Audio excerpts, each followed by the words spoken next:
Dispatch Weekly. Breaking stories from the world of business, science and tech. Like, subscribe and share. Looking to improve your writing ability? There are thousands of free tools available to help you. Whether you are a blogger, author, content writer or student, these tools have been designed to make your life easier. From advanced spell checkers to word processors, here is a summary of the top 10 free tools to improve your writing today.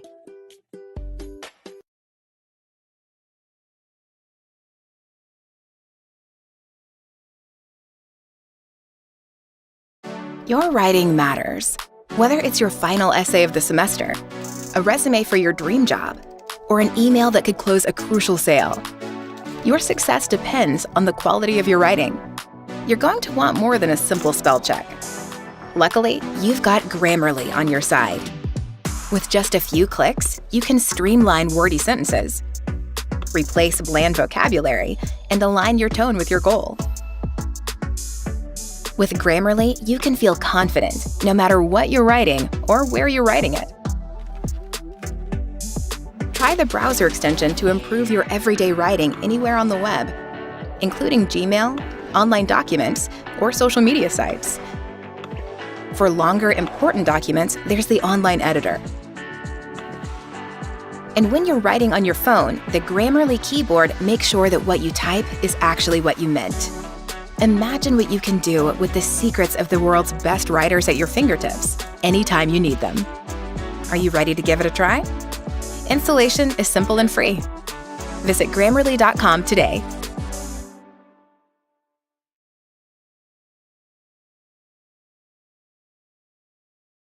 Hi, welcome to our quick tour of Pro Writing Aid.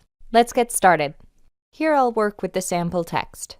The summary report is a great place to start. It gives you a quick overview of your document along with some key actions that will make the biggest difference in the shortest time. Scrolling down, you can see a host of interesting stats about your text.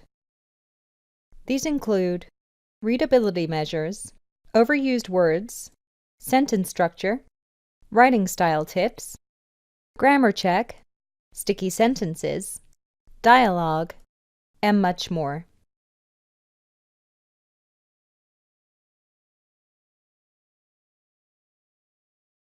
As an example, let's look at the style report. The style analysis gives you quick style fixes and highlights issues such as passive verbs and adverbs. You can see right away that there are 5 readability enhancements. I can expand the enhancements by clicking on the arrow, and I can navigate to any of the suggestions by clicking on the arrow here. If I like the suggestion, then I can accept it and move to the next one. If I don't think it works in this particular context, then I can choose to ignore it. The grammar report works in a similar way. When I run it, I can see grammar errors highlighted. I can open them, I can even see more detailed explanations, and I can choose to accept or ignore them. Use the toolbar at the top to choose a writing report. Each focuses on a different writing issue. Every report is different, so take some time to explore them all and find the ones that will make the biggest difference to your writing. If you want to experiment with different words, then there's a contextual thesaurus that will give you suggestions. Just double-click on a word to see some variations. If you want to delve deeper into the word, then you can use the Word Explorer.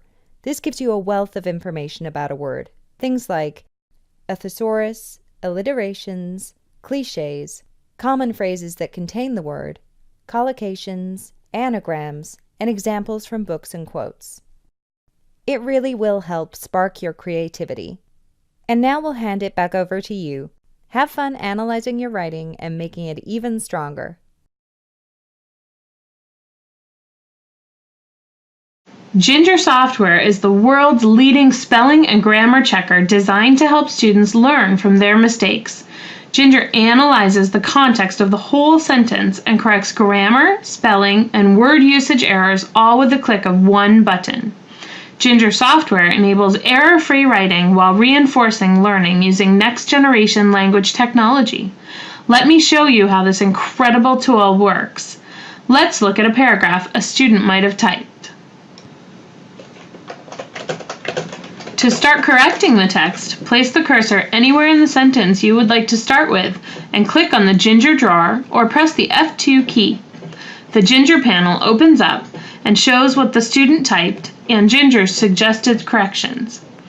They can then click on the Approve button and the corrected sentence replaces the original sentence in the document. As you can see, Ginger very quickly corrects the multiple errors within the sentence at once, providing a much more efficient and faster way to work. For every word that Ginger corrects, you can click on the suggested correction and see possible alternatives. Ginger provides you with sample expressions that accompany each of the alternatives. The student can see the word used in context and make an educated choice rather than just guess. The student can click on the speaker icons next to both the original sentence and the corrected sentence and listen to each and compare them. Ginger highlights the word as it is read aloud, providing auditory feedback and enabling the association of the sound with the spelling. It was the better vocabulary I have ever been to. I didn't even have to do any homework, write essays and think about when to use a comma or an At any time, the student can click on the speaker icon on the Ginger drawer and hear what they have typed read back to them. They may use this feature by placing the cursor where they want Ginger to start reading the text to them. To stop, click again on the speaker icon on the Ginger drawer or anywhere in the document. This is a great tool for students to proofread their entire document. I went on a beautiful vacation to a Greek island. My mother, father and sister came too. Every time the students click on the Ginger drawer or the F2 button, Ginger is tracking their mistakes, allowing for detailed reporting and customized tutorials. Ginger tracks the mistakes the students make, analyzes patterns in their writing, and categorizes them into very specific topics. It shows each student the 5 topics that they are struggling with the most. For each topic, Ginger shows them examples from their own writing, enabling them to learn from their own mistakes. They can then go to a lesson focused specifically on this particular topic. The is the definite article. We use the when we talk about a particular or.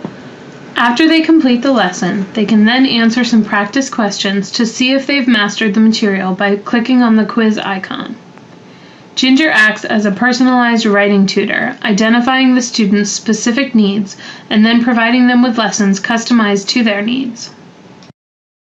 For educators, the program aggregates the information it has tracked and presents them with information about a whole group of students. The educator's dashboard provides teachers with a great view into the writing of individual students and the class as a whole. It gives them the option to choose a date range. It allows them to decide if they want to see which students wrote the most, which students wrote the least, which students were corrected the most, which the least. These are great tools to help teachers tailor their instruction, evaluate the effectiveness of instruction methods, and monitor student progress. Maybe the student who wrote the least needs to be encouraged to do more writing, for example. If teachers click on the individual student name, it brings them to the screen the student sees when they enter their learning module. The educator's dashboard provides statistical information about the student's writing. The teacher can see how much each student has written, how many errors they made, and what percentage of the mistakes were grammar or spelling errors. They can also see the exact errors that a student or a whole class has made. These detailed reports provide an invaluable tool for guiding instruction for both individuals and the entire class. The middle section of the educator's dashboard also shows how the class did as a group, including statistics on how much they have written and their improvement over time. On the right, the teacher can see the topics that are most recommended for the whole class. Teachers can use Ginger's lessons for instructing their students in these problem areas. As you can see, Ginger software is an incredible resource that lets students write independently, building up their confidence and communication skills while giving teachers easy access to monitoring student progress and identifying student needs.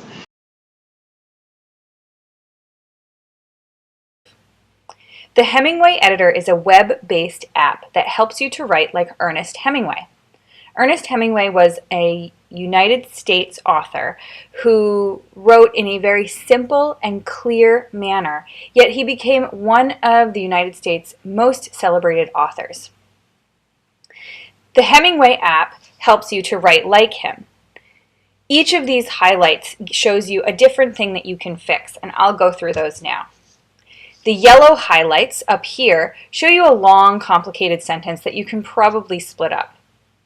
The red highlights show you even longer, more difficult to read sentences. If you see these highlights, you definitely want to split your sentences up into shorter, more direct sentences for clearer and more effective business writing.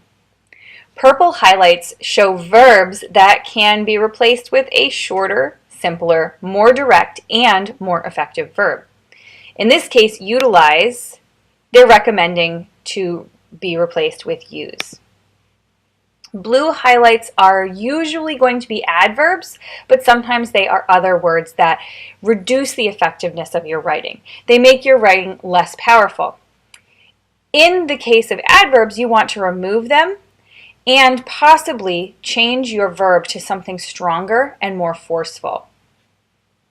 Green highlights show the passive voice. In general, the passive voice is frowned upon in business writing. However, it's important to note that it is required sometimes, particularly with technical writing. Since you are the expert on your documents and in your content area, you need to make the final decision about whether the passive voice is the right choice for your business document. The other information that the Hemmingway Editor gives you is the readability scores up here. And this is the information that they use to calculate the readability scores. These are the Flesch-Kincaid readability scores. Now I'm going to switch to Wikipedia. While I don't normally recommend Wikipedia, this entry is very helpful and very clear. It gives you a detailed explanation of the Flesch-Kincaid readability tests, and it shows you how they come to their conclusions. Back to the Hemmingway Editor. You can paste your text directly in here, and you will automatically get these markups. You can also click to write, the toggle button write, and then you won't see the markup. So if you want to write directly in here, you can do that, or you can copy and paste information in, and you will get the information, that's the highlighted information here. You simply delete that and copy and paste your information in, and then you will get the feedback that they have given you. That is the Hemmingway Editor, the web-based app at hemmingwayapp.com. I hope that it is helpful for you and it assists you in writing clearer, bolder, more effective business documents.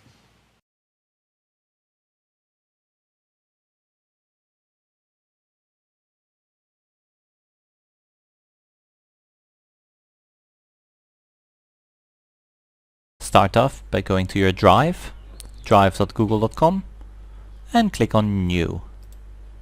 We can now create a new Google Docs. Once this file has been created, you can give it a title, and let's call this document Google Docs Basics. As you can see, it looks very similar to other word processing programs. We'll start off by typing our text. So let's start with this is a title. This is a subtitle. This is my very first paragraph. Now, we want this to be an actual title. So what we can do in Google Docs is we can select any of these. We have normal text, title, subtitle, heading 1, 2, 3, and an option to create more. Now, let's select our title, click on title. Now, I'm not a big fan of this, so I can now adjust this. Let's say I prefer Ubuntu as a font.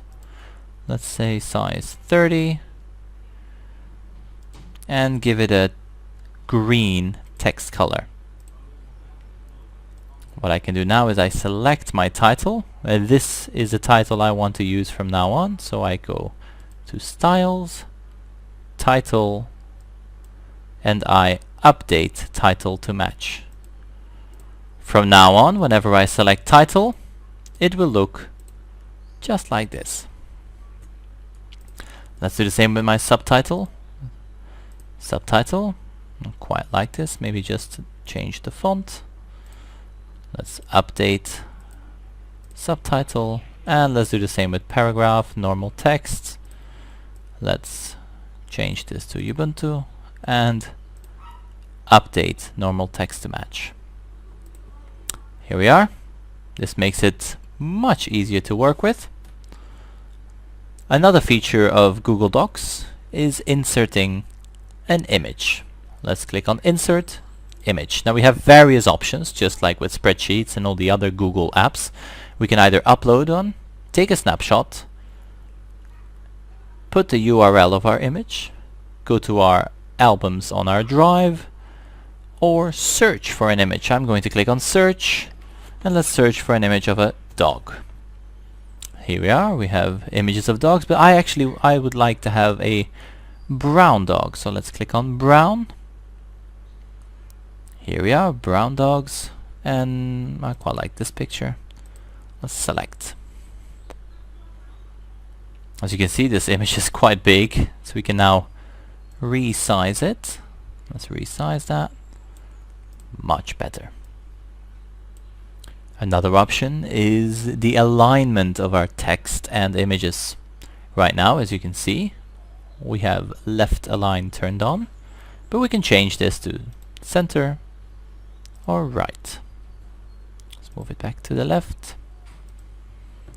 And let's look at some highlighting and color options. Let's select the word paragraph and change the text color to, say, a very light orange. And let's change the highlight to a deep red. Here we are. Let's do the same for the word this. Let's say text color light yellow and highlight dark green.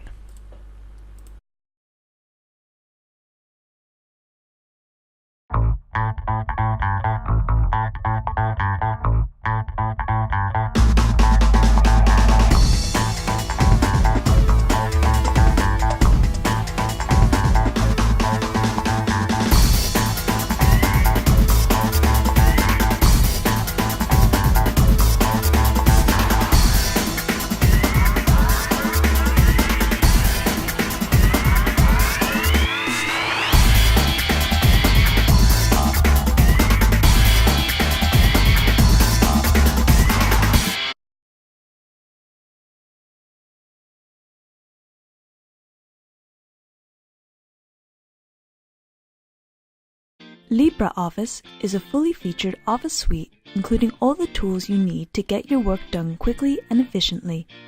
Writer, the word processor, lets you create complex and attractive documents with its powerful styles system.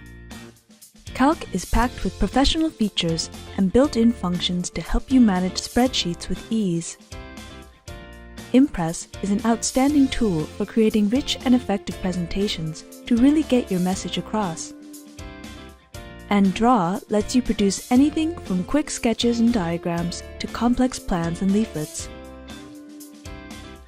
In addition, LibreOffice includes other valuable tools like Base, a database front end, and Math for editing equations and formulas. LibreOffice is built around the Open Document format, a fully open and standardized file format that guarantees access to your data forever. But it can also open and save many types of file from other Office software. And even with all these features, LibreOffice is completely free to use, share, and modify. It's open source, so anyone can help to improve the software and add new features. And thousands of people have done so. LibreOffice is developed and supported by a worldwide community, and it's available in over 100 languages, helping to bridge digital divides across the globe. Tens of millions of people use LibreOffice every day in homes, schools, workplaces, and government departments. For companies that switch to LibreOffice, commercial support and migration assistance is available. So try it today. Join us at www.libreoffice.org. Download the latest version and get productive with open source, open standards, and full control of your data.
Okay, now you've opened up Freemind, and you'll be presented with a screen that looks like this one, where you get a new mind map in the middle. If I click on that, then you can rename it.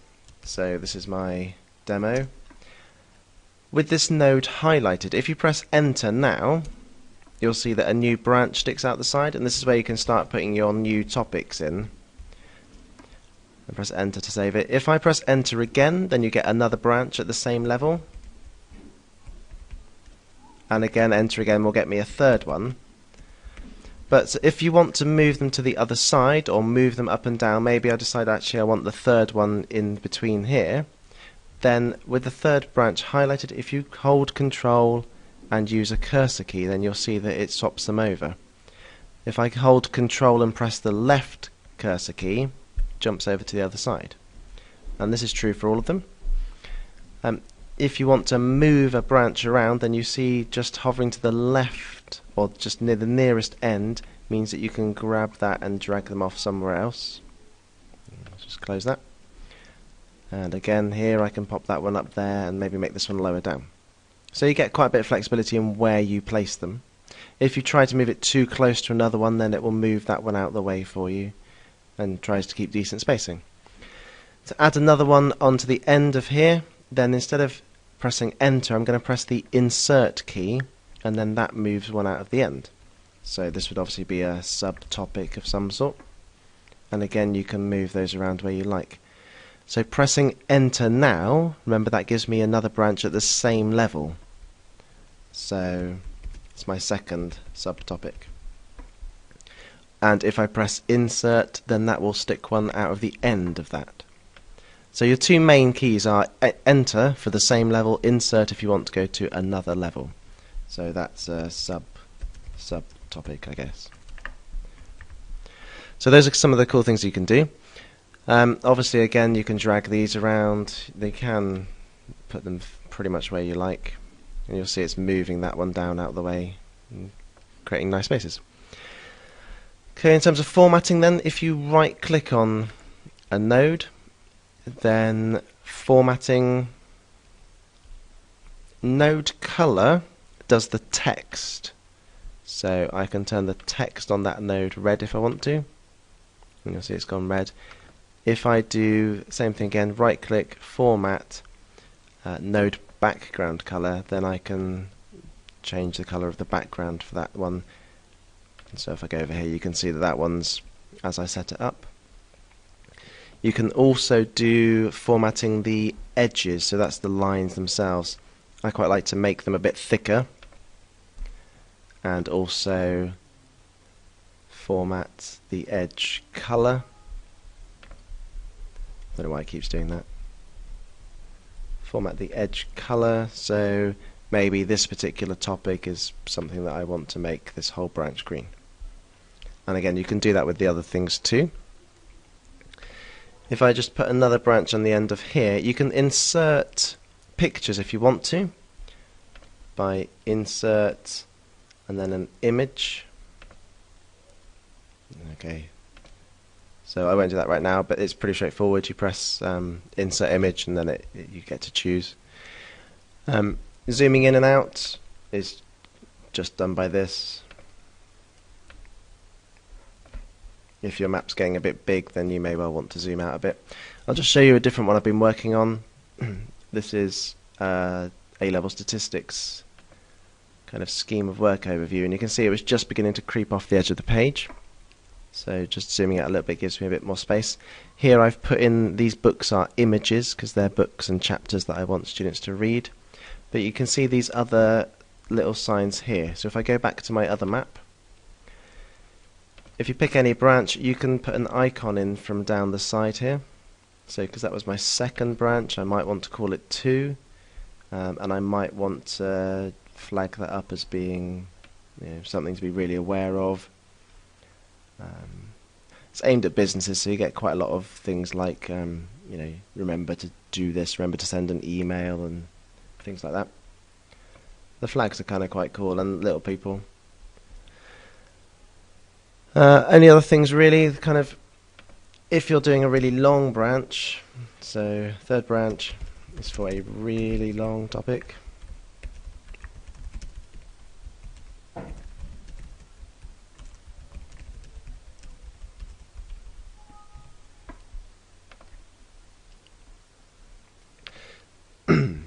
Something like that.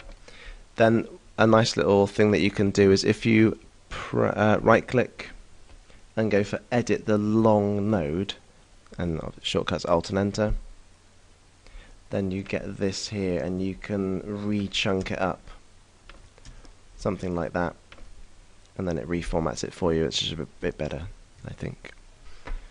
So the last thing to show you then is how to save them. If you want to save this as a project, then that's fairly easy, and you just go to save or save as, and then it will save it in this format. Something that's more useful to do is to export it, but just before you do that, if you change the sizing to 400%, so it's really large, I find that if you then export as a JPEG, and then you find a place to save it, then I find that doing that means that you get a better quality image at the end. You get much more clarity in the picture. If you want to, you can also export as things like PDF as well, and you get other options too. Okay, that's the main thing then. Now, Focusrite is essentially a distraction-free text editor of sorts. Basically, it's very, very minimalist. As you can see, all I've got is a blinking cursor and a grey page. Now, but that's not all the options you get. You do get options when you mouse over to the top here. You get all your standard, text editing functions, formatting, themes, etc., and you can save your documents in whatever format you want, etc. Now, the other cool thing about this application is that you can actually set goals for yourself. So basically what you can do is you can come in here and set a timer. So you can set for a certain amount of time how long you want to be writing for. So say if you have a goal that you want to at least write for, say, 25 minutes, then you just come in here, click New, and then you can even set a delay if you so wish. And there you have it. You just set your time, you enter the memo of your alarm, and away you go. And so then that will keep track of how long you've been writing for, and it will let you know when you're all finished. Secondly, we also have tabs down the bottom here, so you can open up different documents under different settings, etc. And then you also have a word count and a pages count on the actual program without having to open up any other dialog windows, which is very, very useful, especially for those who are studying, who are trying to write their assignment, etc., and who don't want any distractions. So I have used this application personally for some time now, and although it does not have the same feature set as obviously something like Libre Office does, it's great to come in here and just start typing about whatever it is that your topic is about, regardless of any other distractions that you might have. So it's a fantastic little application. It's very lightweight, it's very responsive, and you'll probably also notice that it also has a bit of a typewriter sound effect to it. So when you type, it actually does that little typewriting sound, and then when you click enter, it goes on to the next line and makes the typewriter noise. Now, obviously, this is probably going to get annoying for most people, or for some people who don't like the nostalgia of it all. So you can come in here and you can actually turn it off, which is helpful. So you can just untick it there. So you can see here you can set daily goals for how many minutes or how many words you need to write, and you've got statistics that you can choose which ones you want to display, and also how big the page is supposed to be, because by default Focuswriter will just keep typing. It won't distinguish between pages.